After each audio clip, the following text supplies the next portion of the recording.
Hello dear students, आज हम लोग बात करने वाले हैं क्लास 11th मैथ्स के बारे में। देखिए हम लोग जो है सो क्लास 11 में अभी डिस्कस कर रहे हैं बायनोमियल थ्योरम के बारे में, है ना।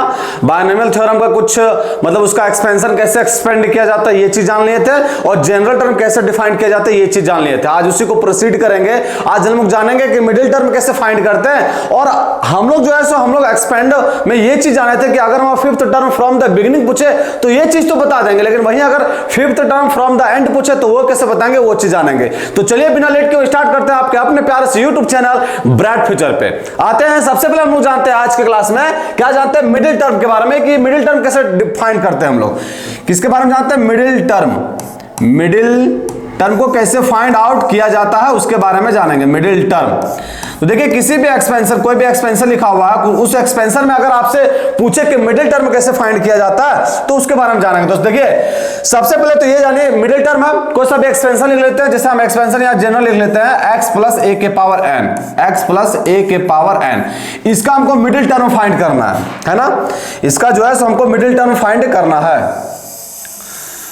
ये x प्लस ए के पावर n का मिडिल टर्म फाइंड करना। अब यहां समझिए, मिडिल टर्म फाइंड करने से पहले आप लोग ये चीज बताइए कि इसमें टोटल नंबर ऑफ टर्म्स कितना होगा। जैसे भी हम आपसे पूछें कि बताइए अगर x प्लस ए के पावर 1 रहा, x प्लस ए के पावर 1 रहा तो इसका क्या होता फॉर्मूला, अगर एक्सपेंड करेंगे तो x प्लस ए ही रहेगा।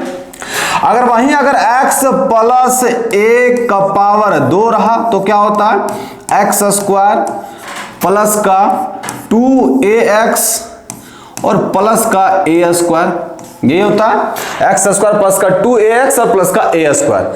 अगर वहीं अगर x प्लस ए का पावर 3 रहा तो क्या होता है, तो ये होता है x क्यूब प्लस का ए क्यूब और प्लस का 3x स्क्वायर ए और प्लस का 3x ए स्क्वायर, ये होता है। यहां एक चीज आप लोग गौर कर रहे हो, आप लोग बोलेंगे ये चीज मैं कहले बता रहे हैं, समझिए हम यहां आप लोग को ये चीज बताना चाह रहे हैं कि देखिए अगर इसका पावर 1 रहा तो टर्म्स जो निकलता है वो क्या 2 निकलता है, मतलब इससे एक बढ़ के निकलता है। जैसे यहां देखिए, यहां अगर 2 है, पावर 2 है तो टर्म्स कितना निकला 1 2 3 निकला। उसी तरह यहां देखिए अगर पावर 3 है तो टर्म्स कितना निकला, टोटल नंबर ऑफ टर्म्स तो 1 2 3 4 निकला।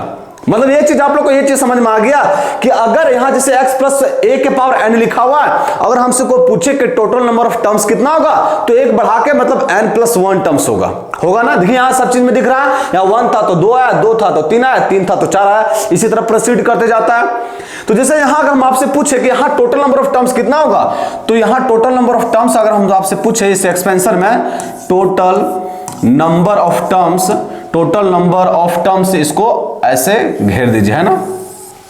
अगर टोटल नंबर ऑफ टर्म्स पूछे, टोटल नंबर ऑफ टर्म्स तो क्या होगा, तो ये होगा आपका n प्लस 1, है ना, ये होगा n प्लस 1।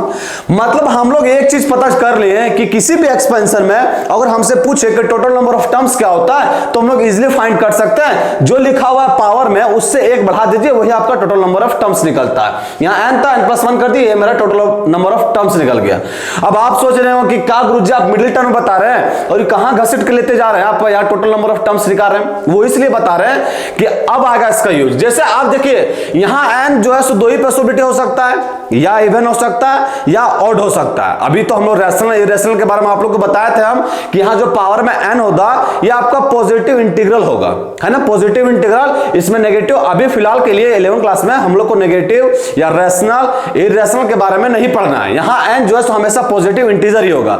तो बाबू जब ये पॉजिटिव इंटीजर हमेशा होगा तो 2 ही पॉसिबिलिटी हो सकता है, या फिर ये आपका 2 4 6 मतलब इवन नंबर होगा, या आपका ऑड नंबर होगा।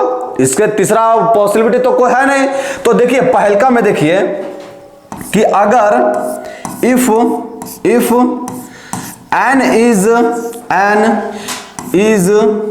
even, if n is even then अगर n इवन रहा तो बताइए मिडिल टर्म क्या होगा। then the middle term is then the middle term then the middle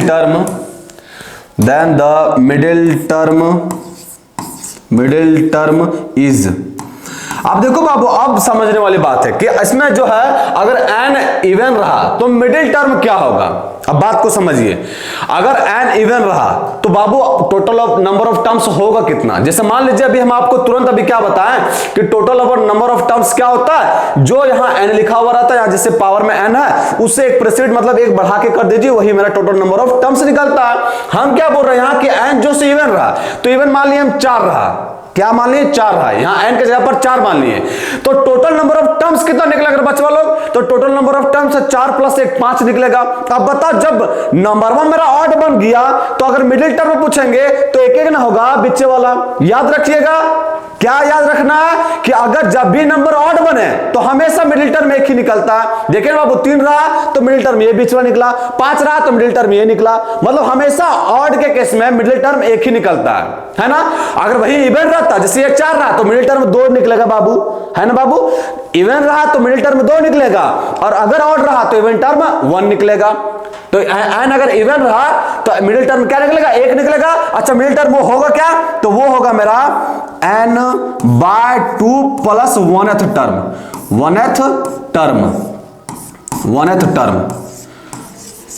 term. समझ में आया। मतलब ये चीज हम ये यहां बताना चाह रहे हैं, क्या बताना चाह रहे हैं कि यदि किसी भी एक्सपेंशन में अगर n आपका इवन निकल गया तो उसका मिडिल टर्म निकालने का तरीका क्या है कि n/2 + 1th टर्म, ये टर्म 1th टर्म निकला, ये जनरल टर्म निकला। अब आपको इसको एक्सपेंड करके TR+1 करके बताया ना, उस फॉर्मेट में निकलेगा ये। लेकिन ये निकला कौन सा टर्म होगा, तो ये n/2 + 1th टर्म जो है, सो ये मेरा क्या होगा, मिडिल टर्म। कब, जब n आपका इवन रहे, है ना। अच्छा, दूसरा पॉसिबिलिटी क्या बनता है, तो दूसरा का पॉसिबिलिटी बनता है कि इफ n इज ऑड,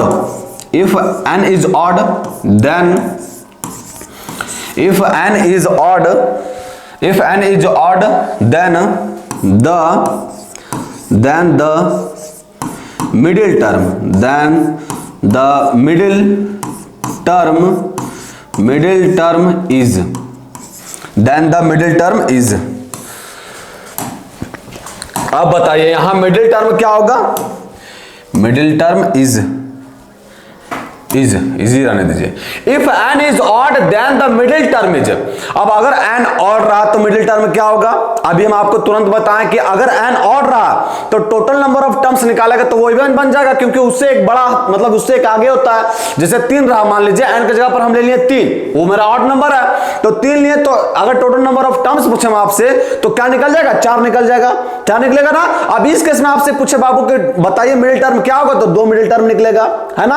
अब ये बात पता चल गया कि 2 मिडिल टर्म निकलेगा कब, जब n ऑड रहेगा। लेकिन वो 2 मिडिल टर्म होगा क्या चीज, तो वो ये होगा बाबू, द मिडिल टर्म इज, तो n +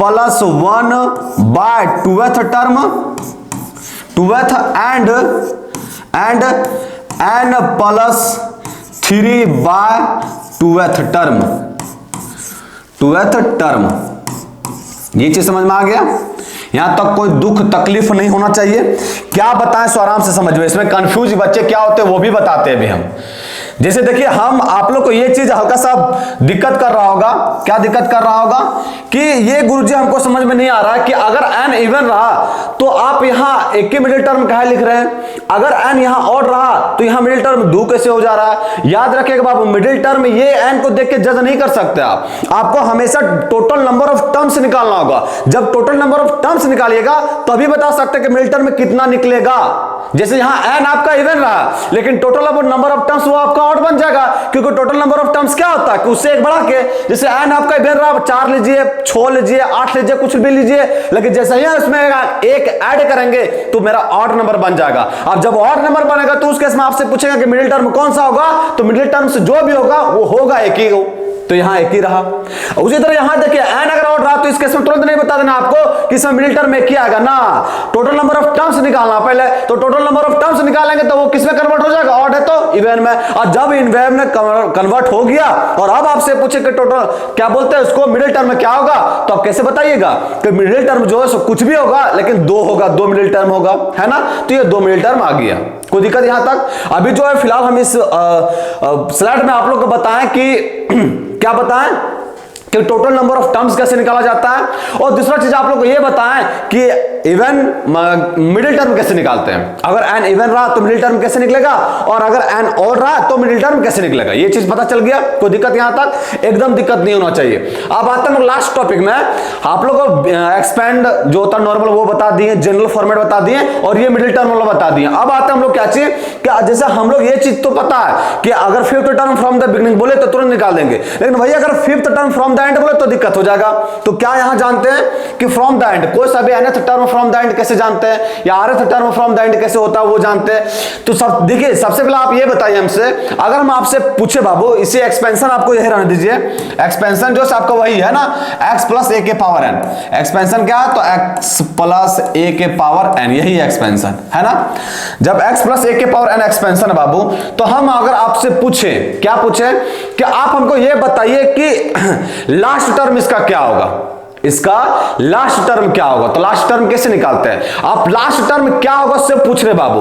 तो लास्ट टर्म क्या होगा, ये लास्ट टर्म क्या होगा, लास्ट इस एक्सपेंशन का लास्ट टर्म क्या होगा, लास्ट टर्म।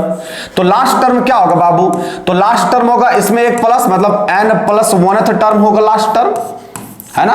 लास्ट टर्म क्या होगा, हम अभी आप लोग को बताने कि टोटल नंबर ऑफ टर्म्स क्या निकालता है, उससे एक प्लस कर दीजिए। हमसे वही ना पूछ रहा कि सबसे लास्ट वाला टर्म क्या होगा, तो n प्लस 1th टर्म होगा सबसे लास्ट टर्म, ये बात पता चल गया। अच्छा वहीं अगर हम आपसे पूछ दे कि आप हमको ये बताइए कि first term from the and क्या होगा, तो फर्स्ट टर्म जैसे हम यहां से पूछे, जैसे इतना लेवल है ना, मान लीजिए ये यहां से यहां तक बॉन्डिंग है, ये कोई सा भी है, ये इस x प्लस ए का पावर मतलब n लिखा हुआ है, x प्लस ए के पावर n, तो उसका मिनिमम वैल्यू इतना हो सकता है, मैक्सिमम वैल्यू इतना हो सकता है ना। अगर हम आपसे यहां क्या लिखे, सबसे लास्ट टर्म लिखे लास्ट टर्म, तो इसका लास्ट टर्म शुरू से गया बाबू, तो ये रहा। इस चीज को ऐसे भी तो बोल सकते हैं कि ये आपका फर्स्ट टर्म है, किधर से, एंड से, मतलब ये चीज जो बाबू, ये चीज का हम लोग बोलेंगे कि आपका ये फर्स्ट टर्म हो गया, first term from the and, है ना। ये आपका जो है सब बन गया आपका first term from the and, first term from and, या अंतिम से फर्स्ट टर्म हो गया क्या नहीं। Last term from the beginning, जो लास्ट टर्म निकाले बाबू, तो निकला मेरा n प्लस 1th टर्म। अगर यही अगर हम अब ये आपसे पूछे कि ये first term from the and क्या होता है, तो यही निकलेगा, है ना। कोई दिक्कत यहां तक, एकदम दिक्कत नहीं है। अच्छा ये चीज वो कैसे आ रहा है आप लोग को पता चल रहा है। जैसे मान लीजिए दूसरा का लेते हैं, ये आपका first term from the and निकाला, वहीं अगर हम आपसे पूछे बाबू कि second term from the and क्या होगा, second term from the and, second term from the and क्या होगा, फ्रॉम द एंड से सेकंड टर्म क्या होगा। तो देखो बाबू, आप लोग अगर मतलब शुरुआत से जाते हैं तो एक्सपेंशन बढ़ते जाता है, मतलब यहां आप देखिए शुरुआत से गए तो n प्लस 1 हुआ, है ना। शुरू में तो कुछ रहा 1 2 3 4 इसी तरह करते करते n तक पहुंचा, फिर n प्लस 1 है, मतलब ये इंक्रीजिंग ऑर्डर में जा रहा है। लेकिन जैसे ही आप एंड से पीछे तरफ आइएगा बाबू, मतलब एंड से आगे की तरफ आइएगा, पीछे से आगे की तरफ, तो पीछे से आगे की तरफ आइएगा तो वो घटते जाता है। अब यहां पूछ रहा second term from the end, तो second term from the end, जब ये first term from the end पूछा तो क्या हुआ, n प्लस 1th टर्म। अगर वहीं आपसे पूछे second term from the and क्या होगा, तो इससे कम होगा बाबू, मतलब ये जो है उसमें निकलेगा nth टर्म, है ना, निकलेगा कि नहीं, इससे कम होगा nth टर्म। लेकिन आप लोग को ये चीज में पता चले, ठीक है गुरुजी आप बता दे रहे तो ये समझ में आ रहा है। अब ये हमको बताइए, जैसे हम आपको पूछेंगे ये 2 रहा 3 रहा, तो चलिए हम तुरंत बता सकते हैं, ये निकला हुआ था 2 बता दिए। अगर हम बीच में रैंडमली पूछ दें कि 15th term from the and क्या होगा, 15th term from the and क्या होगा, तो दिक्कत हो जाएगा। तो ये चीज जो बन रहा है उसका लॉजिक, उसके पीछे लॉजिक है क्या, ये बता दीजिए हमको। जब ये चीज पता चल जाएगा तो हम किसी भी टर्म से, मतलब कोई भी टर्म पूछे एंड से, तो हम इजीली से बता सकते हैं, है ना। तो जैसे यहां पे एक चीज और देखिए, यहां ये चीज वो हो कैसे रहा बाबू, ये चीज जो है सो आपका हो कैसे रहा, तो ये चीज हो रहा आपका कि n+1, सबसे पहले कि आप लास्ट टर्म में जाइए, सबसे पहले क्या काम कर रहा है कि आप लास्ट टर्म जाइए, लास्ट टर्म चल गए, उसके बाद माइनस कीजिए यहां 2 माइनस का 1, ये 2 क्या लिखा था, तो ये लिखा था यहां देखिए सेकंड टर्म पूछ रहा है इसलिए 2 लिखा है, और वो हमेशा 1 घटाएगा, समझ में आया। अब इसको देखिए सॉल्व करेंगे बाबू लोग, तो इसको सॉल्व करेंगे तो क्या होगा n+1 और माइनस का 1, तो 1 से 1 कैंसिल आउट हो जाएगा, तो क्या बचेगा nth टर्म, समझ में आया। उसी तरह ये भी हुआ था बाबू, यहां क्या पूछा है एंड सबसे पहले आपको क्या करना, लास्ट में जाइए, लास्ट में चल गए, यहां क्या पूछा फर्स्ट टर्म, यहां क्या फर्स्ट टर्म, तो 1 माइनस 1 घटेगा हमेशा, 1 में 1 गया तो 0 बचा, तो ये क्या बन गया n+1th टर्म। उसी तरह यहां देखिए बचवा लोग, अगर यहां आपसे third term from the last पूछे, third term from the last, from the end या from the last from the end पूछे बाबू, एंड से थर्ड टर्म क्या होगा, तो क्या करना आपको, सबसे पहले आपको पूरा नंबर वन जितना टोटल नंबर ऑफ टर्म्स आएगा वहां तक जाना है, फिर क्या करना, थर्ड में पूछा तो 3 में 1 घटा दीजिए, और यहां अगर इसको सॉल्व करेंगे बाबू लोग तो क्या होगा n+1 और माइनस का 2, तो क्या बनेगा n-1, तो ये n-1th टर्म हो जाएगा, n-1th टर्म है ना। अगर वही आपसे पूछे थे बाबू इसी तरह करते करते ये चल जा rth टर्म डैश डैश डाल देते हैं, आप लोग समझ आइएगा, rth term from the and अगर पूछे बाबू तो ये क्या हो जाएगा, तो ये हो जाएगा, पहले टोटल जाइए n+1 टोटल गए, फिर क्या करना माइनस, यहाँ rth टर्म पूछा तो यहाँ r माइनस का 1 हो जाएगा, है ना। इसको अगर सॉल्व करेंगे तो ये क्या बनेगा, तो ये बनेगा n माइनस का r और ये बनेगा माइनस माइनस प्लस का 1 और प्लस का 1 प्लस का 2th टर्म, प्लस का 2th टर्म, है ना। ये बन गया क्या चीज, तो ये बना rth term from the end. तो आप लोग समझ में आ गया कैसे निकलता है, तो आप लोग बिजली बता सकते हैं ना। सबसे पहले क्या करना कि जो भी एक्सपेंशन दिया हुआ यहां n लिखे हैं, मान लो 5 रहा 10 रहा 15 रहा, तो कुछ नहीं कर रहा है, सबसे पहले टोटल नंबर ऑफ टर्म्स जो निकालते हैं इसमें +1 ऐड करके तो वो कर देना, माइनस करना है, क्या माइनस करना, जैसे यहां पूछेगा 17th term from the end, तो 17 में 1 माइनस करेंगे बाबू, समझ में आया, कोई दिक्कत यहां तक। जैसे यहां r के जगह पर कोई सा भी चेंज होगा n तो आपका एक्सपेंशन में दिया रहेगा, और यहां जहां बोले 17 term from the and 19 term from the and बोले तो यहां आपको r के जगह पर वैल्यू चेंज होते रहेगा, समझ में आया, कोई दिक्कत यहां तक। तो आप लोग को ये चीज समझ में भी आ गया कि मिडिल टर्म कैसे फाइंड करते हैं, और from the 17th term 18th term from the and कैसे फाइंड करते हैं, ये भी बात पता चल गया, कोई दिक्कत यहां तक। चलिए जब ये कुछ समझ में आ गया तब हम लोग और बढ़िया से क्लियर करने के लिए क्वेश्चन को करेंगे, क्वेश्चन करेंगे तो और बढ़िया से क्लियर होगा। आते हम लोग फटाफट क्वेश्चन में, है ना। अच्छा ये चीजें जो निकाल रहे हैं बाबू, ये आपका क्या निकाल रहे हैं एंड से, है ना, कोई दिक्कत यहां तक। चलिए जी आते हम लोग क्वेश्चन में। क्वेश्चन में क्या कह रहा है, क्वेश्चन में कह रहा है कि find the term independent of x in the expansion, मतलब इस एक्सपेंशन में हमको टर्म निकालिए जो वो x से इंडिपेंडेंट है, मतलब x से आजाद है, वहां x का कोई टर्म नहीं रहेगा।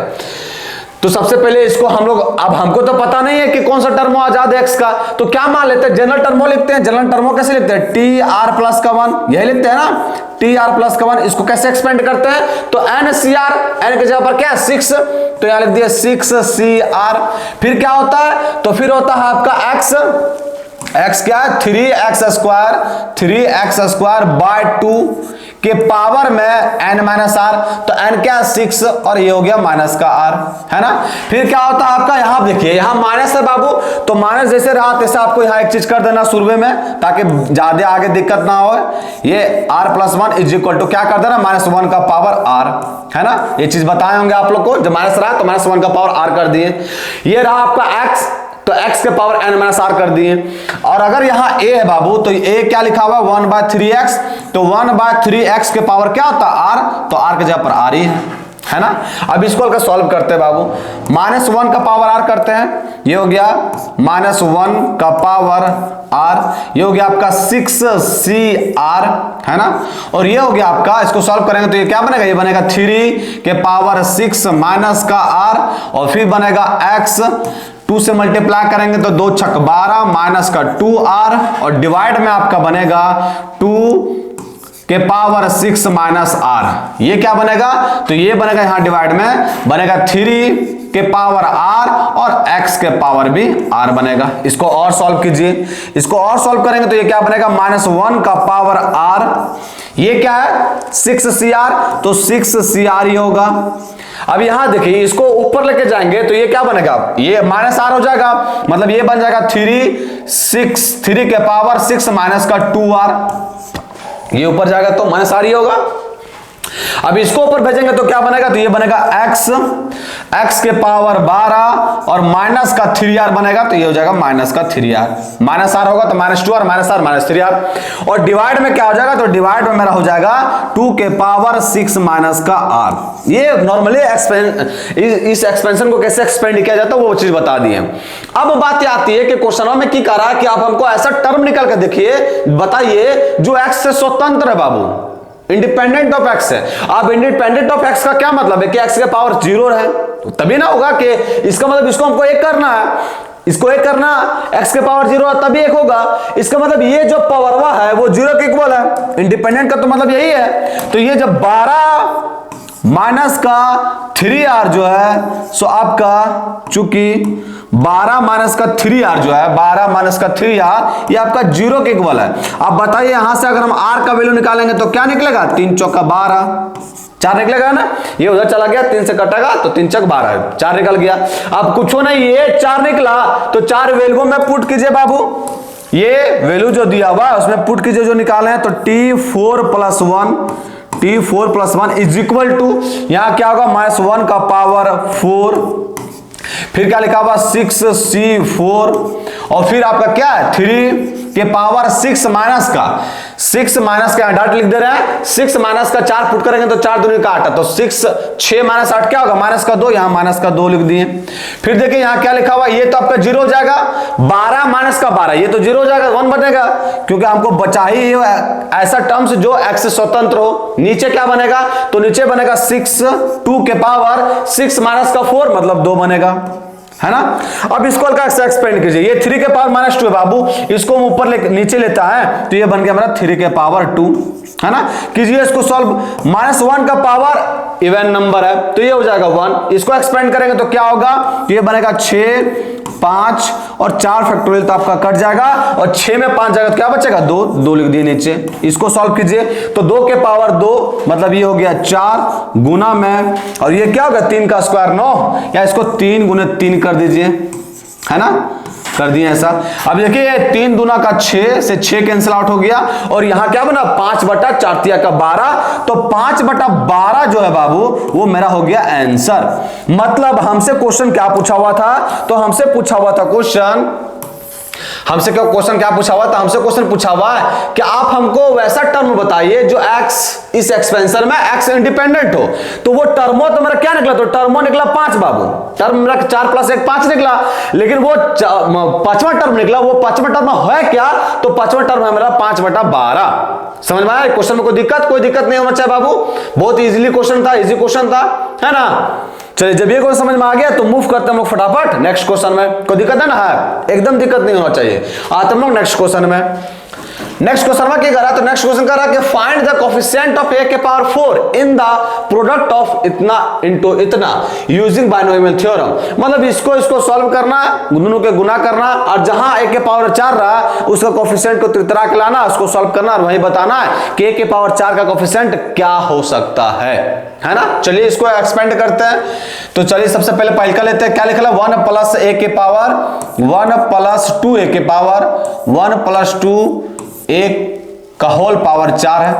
इसको एक्सपेंड कैसे करेंगे, तो पहले क्या लिखा था 4C0। आप ये 1 प्लस से बाबू, तो 1 प्लस है तो ये 1 से कोई मतलब ही नहीं है, यहाँ 2a के पावर 0 होगा तो 1 होता है, प्लस का 4C1 2a के पावर 1 2a के पावर 1, फिर प्लस का 4C2 2a के पावर 2 तो 2a के पावर 2, प्लस का 4C3 ये हो गया 4C3 और 2a के पावर 3 तो 2a के पावर 3, फिर प्लस का क्या होगा 4C4 और फिर हो जाएगा आपका 2a के पावर 4 है ना। कीजिए इसको भी सॉल्व, इसको सॉल्व करेंगे तो क्या होगा 4c0 क्या होता है 4 factorial divide by 0 factorial 4 factorial, तो ये मेरा बनेगा 1, तो ये बन गया 1 प्लस का ये क्या बनेगा, तो ये 4 में गया 3 तो 4 और 4 दूनी का 8 तो ये हो गया 8a। फिर ये क्या बनेगा, तो ये हो गया 4 और 3 2 से कट जाएगा, 2 तो कट जाएगा और 2 दूनी का 4 6 हो गया और 6 को 4 से मल्टीप्लाई करेंगे तो ये हो गया 24a²। ये कॉम्बिनेशन है, ये तो आप लोग को करने आता होगा। फिर यहाँ देखिए यहाँ क्या लिखा हुआ 4 और 4 से 3 तो हो गया 4 और 3 कट जाएगा तो यहाँ बच्चा 4 और यहाँ 2 का पावर 3 8 होता है तो 8 चौका 32 a के पावर 3 हो गया और प्लस का ये तो हो गया मेरा 1 और ये बन गया 2 के पावर 4 कितना होता है 16 तो 16 a के पावर 4 ये बन गया। ये इसको एक्सपेंड किए तो ये चीज आया। अब करते हैं उसको एक्सपेंड, वो क्या लिखा हुआ, तो वो लिखा हुआ 2 माइनस a का पावर 5 ये लिखा हुआ कीजिए इसको भी एक्सपेंड, तो ये क्या बनेगा 5c0 a के पावर n, a क्या लिखा हुआ है 2 तो 2 के पावर 5 और यहाँ अल्टरनेट साइन चलेगा, क्यों चलेगा क्योंकि बीच में क्या है माइनस है, तो ये हो जाएगा माइनस 5c1 2 के पावर 4 और यहाँ क्या लिखा हुआ a तो a के पावर 1 हो जाएगा। फिर प्लस का 5c2 2 के पावर 3 और a के पावर 2 फिर हो जाएगा माइनस होगा, फिर क्या होगा 5c3 और 2 के पावर 2 और a के पावर 3 फिर यहाँ हो गया माइनस, ये हो जाएगा फिर प्लस में क्या होगा 5c4 और 2 के पावर 1 और a के पावर 4 माइनस प्लस तो फिर माइनस हो गया 5c5 और 2 के पावर 0 और a के पावर 5 हो गया ना। चलिए इसको कर लिए, अब इसको सॉल्व कीजिए, इसको एक्सपेंड तो कर लिए, इसको सॉल्व करेंगे तो क्या होगा फटाफट देखिए। अब इसको सॉल्व करेंगे तो ये 5c0 क्या होता है 1 होता है और ये 2 के पावर 5 क्या होता है 32 तो हो गया 32 माइनस का 5c1 क्या होगा 5 और 2 का पावर 4 क्या होता है 16 और 2 के पावर 4 होता है 16 को 5 से मल्टीप्लाई करेंगे तो क्या होगा 80 तो हो जाएगा 80a। इसको देखिए, इसको करेंगे तो हो गया 5 4 3 तो कट जाएगा 5 4 तो 2 से काटेंगे तो 2 10 हो गया ये और 10 को 8 से मल्टीप्लाई करेंगे तो क्या हो जाएगा 80 तो ये हो जाएगा 80a²। फिर माइनस का उसको देखिए, यहां भी आपका 10 ही बनेगा 5 4 3 तो कट जाएगा और यहां 10 बनेगा, 10 को 4 से मल्टीप्लाई करेंगे तो क्या बनेगा 40 a के पावर 3। यहां देखिए इसको सॉल्व करेंगे तो हो गया 5 4 तो कैंसिल हो गया 5 बचा, अब 5 को 2 से मल्टीप्लाई करेंगे तो 5 दूनी का 10 a के पावर 4 है ना, a के पावर 4 बनेगा। अब यहां देखिए यहां सॉल्व करेंगे इसको तो ये बनेगा मेरा ये आपका 1 और 2 के पावर 0 1 ये बनेगा माइनस a के पावर 5 अब हमसे पूछा क्या है, तो हमसे पूछा कि सब दोनों के जो एक्सपेंशन लिखे हैं उसको गुना करके प्रोडक्टवा a के पावर 4 आएगा ना, तो उसका कोएफिशिएंटवा क्या होगा। यहां क्या लिखा है, तो लिखा है मेरा 1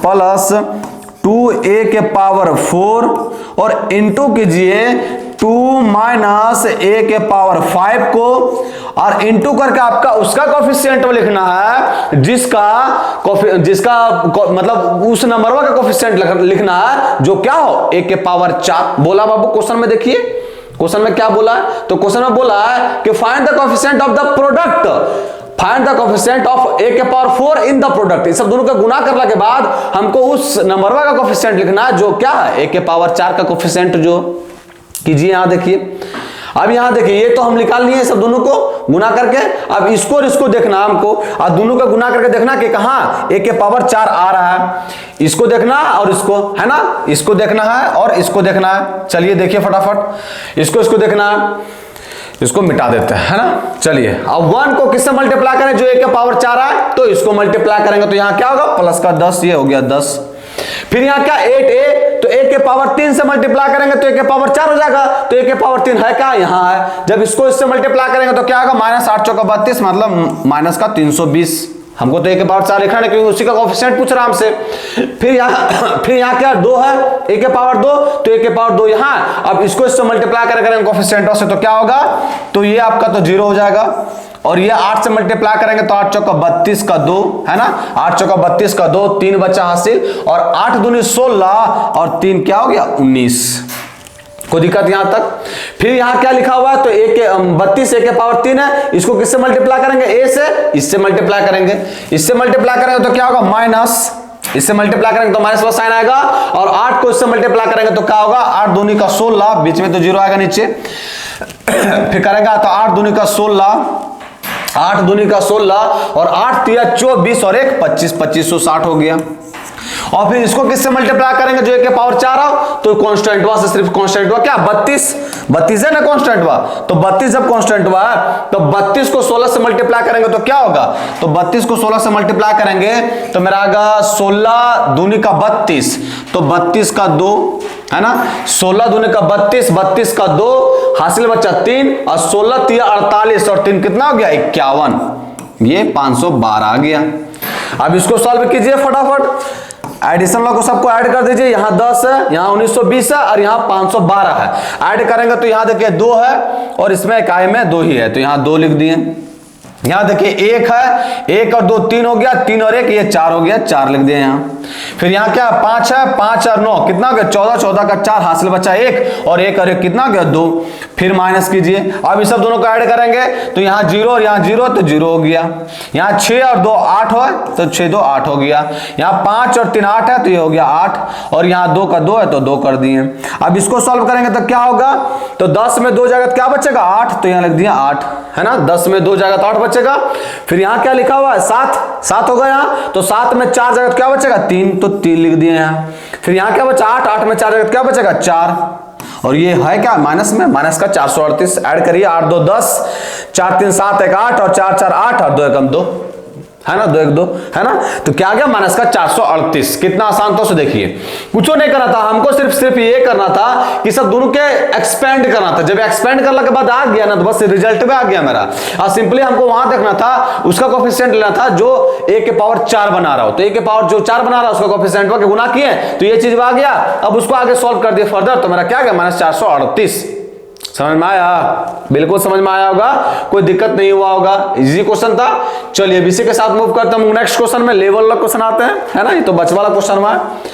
क्वेश्चन हुआ देखिए हाँ बढ़िया लेवल वाला है। क्वेश्चन में क्या कह रहा है कि फाइंड करना n if the ratio of the fifth term from the beginning to the fifth term from the end in the expansion of इतना। अब फ्रॉम द बिगिनिंग बोला फिफ्थ टर्म तो वो इजिली निकलेगा T5 है ना, T5 यही तो निकलेगा, तो T5 क्या होगा तो T4 + 1, इसको ऐसे ही एक्सपेंड करते हैं, इज इक्वल टू क्या होगा NCR, n कितना है तो n ही है, NCR तो r की जगह पर 4 होगा।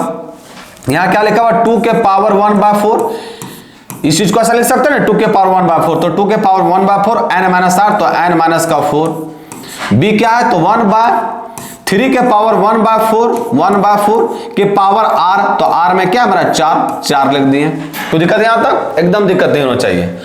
अब इसको आगे सॉल्व कर लेंगे, कोई दिक्कत नहीं है। अब आता बात यहां क्या चाहिए fifth term from the and क्या होगा, क्या पूछा fifth term from the end. जब ये fifth term from the and क्या होगा तो सबसे पहले ये जानते हम लोग कि कौन सा टर्म हुआ होगा, तो फिर निकाल लेंगे। जैसे ये चीज हमको पता चल गया कि fifth term from the and beginning कैसे लिखाता है, ऐसे लिखाता है। ये चीज जो हम लोग निकालते हैं फ्रॉम द एंड, ये हम लोग बेसिकली सॉल्व तो करते हैं एंड से, लेकिन जो हम लोग निकालते हैं टर्म वो जो आता है कि n + 1th term nth term वो फ्रॉम द बिगिनिंग रहता है, और फ्रॉम द बिगिनिंग रहता है तो इसलिए हम उसको एक्सपेंड कर सकते हैं है ना। तो जैसे हम फ्रॉम द एंड पूछा क्या चाहिए फिफ्थ टर्म, तो क्या करते थे बाबू, तो टोटल नंबर ऑफ टर्म्स में कितना होगा, तो टोटल नंबर ऑफ टर्म्स में होगा n + 1th टर्म है ना, टोटल नंबर ऑफ टर्म्स ये होगा। माइनस करना है, और माइनस क्या करना है, यहां क्या पूछा fifth term from the beginning from the end, तो 5 में 1 को माइनस कर दीजिए, यही करते थे। अब इसको सॉल्व करेंगे तो यहां n + 1 और माइनस का 5 में 1 जाएगा कितना बचेगा 4, मतलब n + 1 और माइनस का 4 तो क्या बनेगा ये n - 3 बनेगा ना। तो इतना मतलब ये टर्म जो है n - 3th टर्म जो है सो फ्रॉम द बिगिनिंग हमको निकालना है, एंड को हम बिगिनिंग में कन्वर्ट कर दिए। अब इसको निकालते हैं तो ये ऐसा ही निकलेगा, ये T3 - n - 3 है ना, ये n-3 होगा। n+1 माइनस का 5 माइनस 4 हो गया, तो ये हो गया आपका 4, और n+1 माइनस का 4 क्या हो गया, n-3, ये टर्म निकल के मेरा फ्रॉम द बिगिनिंग। अब ये हो गया, इसको कैसे सॉल्व करेंगे, तो ये हो जाएगा t n-4 और प्लस का 1, n-4 प्लस का 1, इसको सॉल्व करेंगे तो वापस ये आ जाएगा, +1 करते हैं, क्योंकि इसी तरह फॉर्मेट पढ़े हम लोग एक्सपेंड करने के लिए, जनरल टर्म निकालने के लिए जनरल फॉर्मेट पढ़े था ना इसी तरह में। अब देखिए, अब इसको करना कुछ नहीं करना, अब इसको एक्सपेंड कीजिए, NCR होता है तो NCR के जगह पर क्या, n-4, तो n-4 कर दिए। उसके बाद x क्या है, तो x का है मेरा 2 के पावर 1/4, तो यहां लिख दिया 2 के power 1/4 to the power n-r करेंगे बाबू, तो n-n और प्लस का 4, मतलब n कट जाएगा तो क्या बचेगा 4, तो यहाँ 4 कर दिए। ये क्या लिखा हुआ, तो ये लिखा हुआ मेरा 1/3 के पावर 1/4 के पावर r होता है, तो के पावर r होता है तो r के जगह पर है कितना, तो r के जगह पर है मेरा n-4, तो यहाँ लिख दिए के पावर n-4। कोई दिक्कत यहां तक, एकदम दिक्कत नहीं होना चाहिए। अब हमको क्या बोला है, ये चीज तो निकाली हम लोग कि fifth term from the beginning ये आ गया और fifth term from the and ये आ गया। अब हमको पूछा क्वेश्चनों में कि कहा, बढ़िया से पढ़िए, और बोला है कि if the ratio of fifth term from the beginning to the fifth term from the end of the expansion is इतना, मतलब दोनों का रेशियो दिया हुआ √6/1, कीजिए इसको फटाफट रेशियो में कन्वर्ट, है ना। अब देखिए इसको करेंगे बाबू, ये क्या है NC4, तो ये लिख दिया NC4, ये 2 के पावर, तो 2 के पावर क्या हो जाएगा, तो ये हो जाएगा n-4 और डिवाइड बाय 4, यही ना होगा, n-4 डिवाइड बाय 4, और ये क्या हो जाएगा डिवाइड बाय 3। इसका रेशियो बाबू, दोनों का रेशियो जो है, रेशियो मतलब इसके नीचे ये चीज लिखाएगा, इसके नीचे ये चीज क्या लिखा है, ये क्या लिखा हुआ, तो लिखा हुआ n-4, फिर ये क्या है, तो ये है मेरा 2, तो यहाँ 2 लिख दिए, और फिर क्या है, तो ये है मेरा 3, इसको इधर कीजिए हल्का सा, हाँ ये क्या लिखा हुआ है, तो ये लिखा हुआ मेरा 3। आप देखिए बाबू, ये आपका ये चीज दिखाया, अब ये इसके नीचे है तो ये ऊपर चला जाएगा, तो ये आपका ऊपर चला जाएगा, मतलब यहां आपका लिखाएगा 3 के पावर में n-4 और डिवाइड बाय 4, ये कितना दिया बाबू, दोनों का रेशियो किसके इक्वल है, √6/1 के, तो यहां लिख दीजिए √6/1 के। अब इसको सॉल्व करके हमको किसका मान निकालना है, n का मान निकालना, कीजिए सॉल्व इसको सॉल्व करेंगे तो इसको एक्सपेंड करेंगे, क्या होगा n फैक्टोरियल, तो n फैक्टोरियल डिवाइड बाय, ये आपका हो जाएगा 4 फैक्टोरियल, और फिर हो जाएगा n-4 फैक्टोरियल, है ना। फिर इसी तरह इसको देखिए, ये क्या हो जाएगा, ये आपका 3 है, ये उधर चला जाएगा, और इसको देखिए, इसको अगर सॉल्व करेंगे तो ये क्या हो जाएगा, ये हो जाएगा 2n माइनस का, देखिए यहाँ 2 के पावर कुछ नहीं तो 1 है ना, इसको ऊपर लेके जाएंगे तो यहाँ -1 हो जाएगा बाबू लोग। जब यहाँ -1 इसको हम सॉल्व करेंगे, एलसीएम निकालेंगे तो यहाँ माइनस का 4 हो जाएगा, तो मतलब n-8 डायरेक्ट लिख दे रहे हैं, n-8 और डिवाइड बाय 4 हो गया, है ना। उसी तरह यहाँ देखिए, ये हो गया आपका 3 के पावर n, और यहाँ देखिए, यहाँ क्या आपका 3, इसको भी ऊपर भेजेंगे तो ये भी क्या बन जाएगा, n-8 और डिवाइड बाय 4, ये चीज बन गया।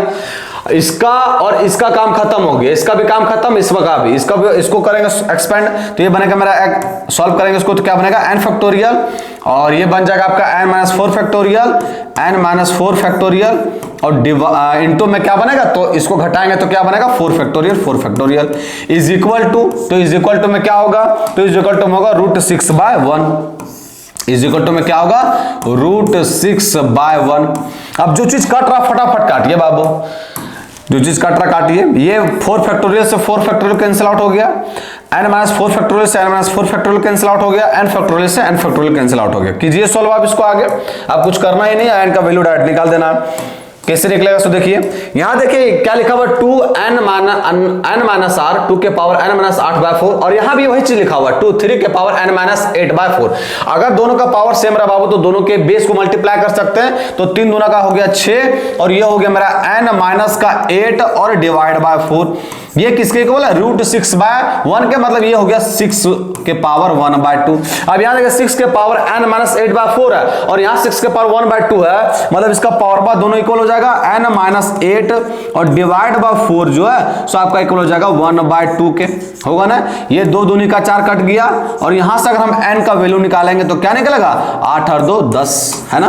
ये 2 2 दूनी का 4, ये चल जाएगा उधर, तो 2 प्लस का 8 क्या निकल गया 10। और हमसे पूछा भी वही है बाबू, ये हल्का सा अच्छा क्वेश्चन था, है ना, हमसे भी पूछा भी वही था। देखिए यहाँ तो कोई दिक्कत है ना, है हमसे पूछा भी क्या है, तो हमसे देखिए वही भी पूछा है कि आपका फाइंड करना है n का वैल्यू जब दोनों का रेशियो √6/1 हो। तो निकल गया मेरा, कैसे निकल गया 10, रेशियो इक्वल कर दिए तो दोनों का रेशियो अगर √6/1 के इक्वल रहा तो n का वैल्यू क्या गया 10 आ गया। सिंपल से एक्सपेंड करना, कुछ इसमें दिमाग लगाना ही नहीं है। जो क्वेश्चन दिया क्वेश्चन के अकॉर्डिंग सोचिए और उसी तरह बनाइए उसको, उसमें कुछ एक्स्ट्रा चीज करना ही नहीं आपको, है ना। चलिए जो ये चीज समझ में आ गया, बस आपको अगर ये चीज आना चाहिए कि फ्रॉम द एंड कैसे निकालते हैं, ना। चलिए ये चीज समझ में आ गया तो मूव करते हैं फटाफट किसमें, नेक्स्ट क्वेश्चन में, क्वेश्चन नंबर 4 में। क्वेश्चन नंबर 4 क्या कर रहा है, तो क्वेश्चन नंबर 4 कर रहा है कि if the term from x free from x in the expansion इतना is 405 then find the value of k। मतलब ये क्वेश्चन में बोल रहा है कि इस एक्सपेंशन में x जो है ना सो फ्री है, मतलब x के पावर में जो लिखा होगा ये 0 के इक्वल करना पड़ेगा, तो हमको फ्री है और वो बोला भी किसके को बोला 405 के, तो हमको k का वैल्यू निकालिए।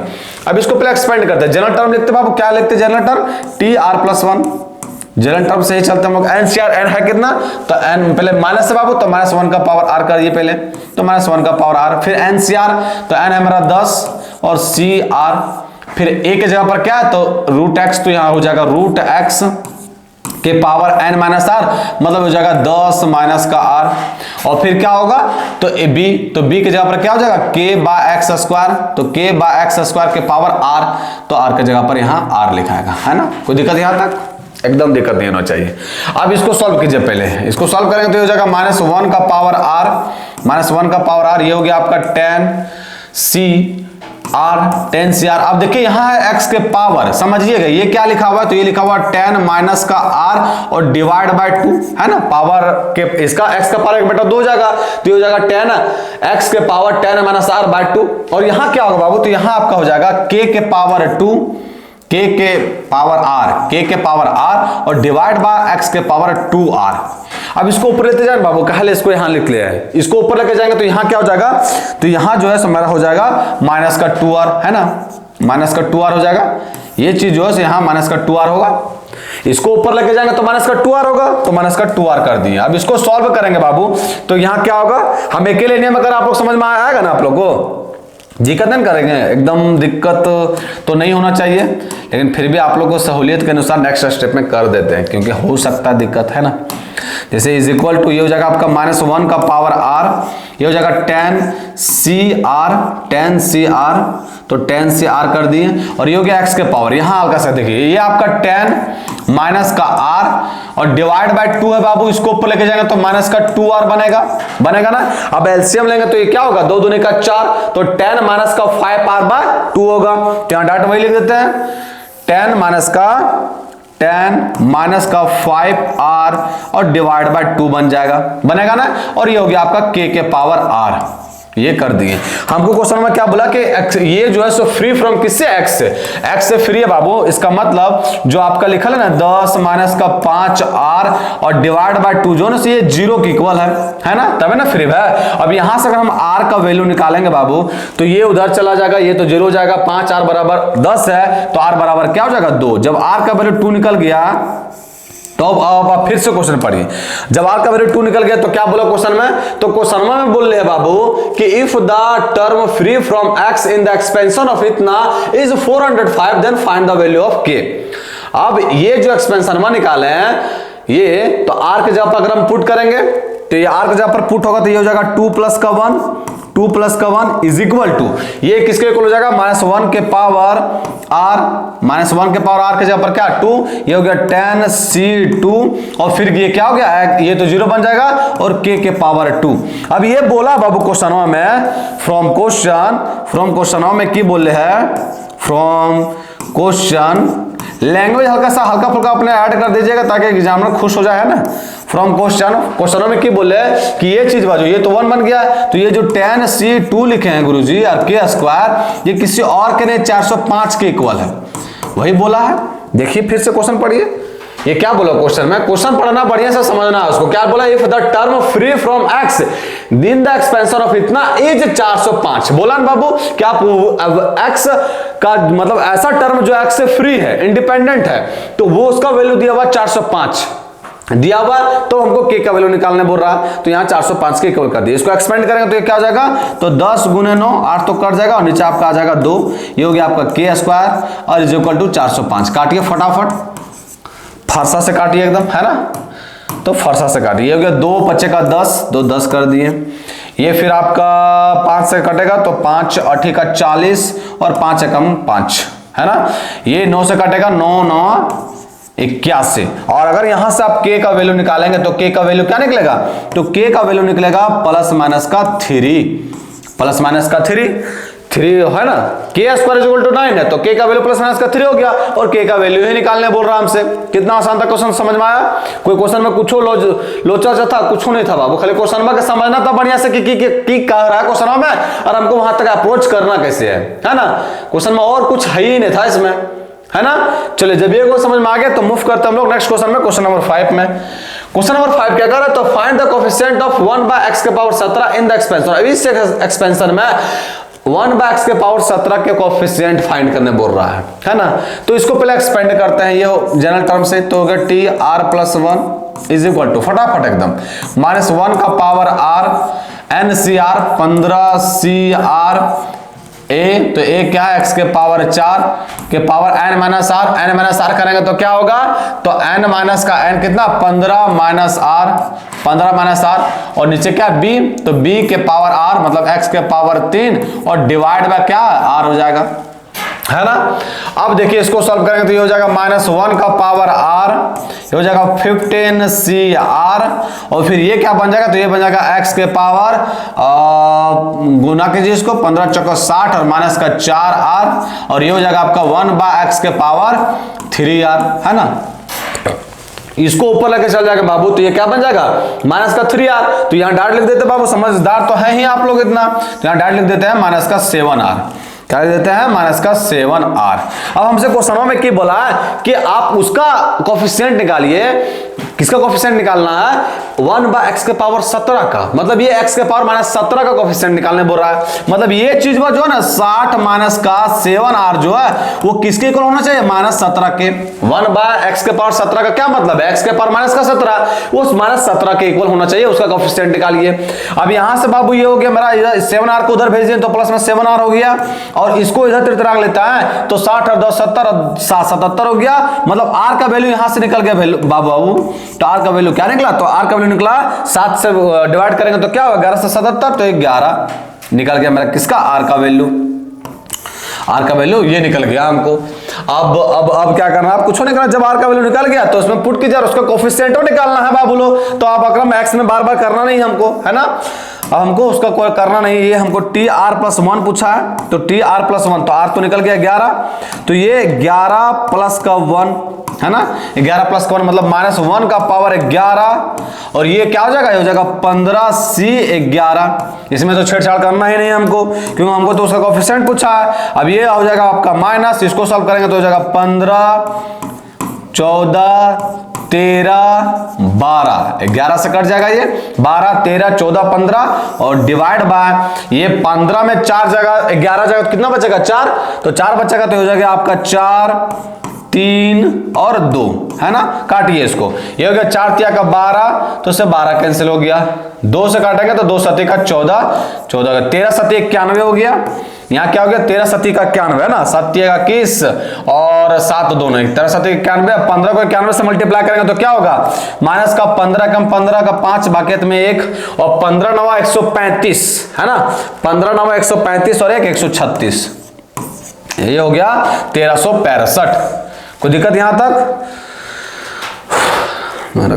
है ना, यहां तो कोई दिक्कत है ना बाबू, गुनावा देख लीजिए, गुनावा सही किया ना, 15 कम 15 का 5 और 15 9 135 एकदम सही है, माइनस का 1365 मेरा आंसर आ गया। कोई दिक्कत यहां तक, कोई दिक्कत नहीं होना चाहिए, है ना। चलिए जब ये क्वेश्चन में कोई दिक्कत नहीं तो मूव करता हूं नेक्स्ट क्वेश्चन में। नेक्स्ट क्वेश्चन क्या कर रहा है, नेक्स्ट क्वेश्चन कर रहा है find the 6th term of the expansion y के पावर 1/2 प्लस x के पावर 1/2 के power and if the binomial coefficient of the third term from the and is 45। ये पूछा है हमसे, क्या पूछ रहा है कि 6 टर्म निकालना है एक्सपेंशन का, जबकि हमको ये चीज दिया हुआ है कि आपका third term from the and जो है 45 है। अब आप लोग देखिए फटाफट कीजिए उसको, ये कैसे होगा, ये हमको क्या दिया हुआ third term from the end, तो पहले तो ये जानते हैं कि कौन सा टर्म हुआ फ्रॉम द बिगिनिंग से, तो यहां कैसे निकालते हैं, तो टोटल टर्म कहां तक जाएगा, तो n+1। अब इसमें माइनस करते क्या करना है, ये थर्ड टर्म पूछ रहा है तो 3 माइनस का 1 है ना।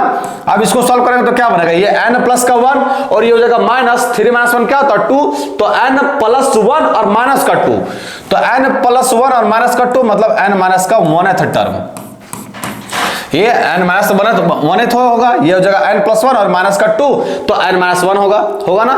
मतलब ये हमसे पूछ रहा है कि tn-1 जो है ये इसको कैसे लिख सकते हैं, तो tn-2 और प्लस का 1 है ना इज इक्वल टू, यही है मेरा क्या दिया हुआ, क्या बोला कि third term from the and से थर्ड टर्म जो है 45 के इक्वल है ना, तो ये थर्ड टर्म निकल गया मेरा। अब ये कैसे निकालता है, NCR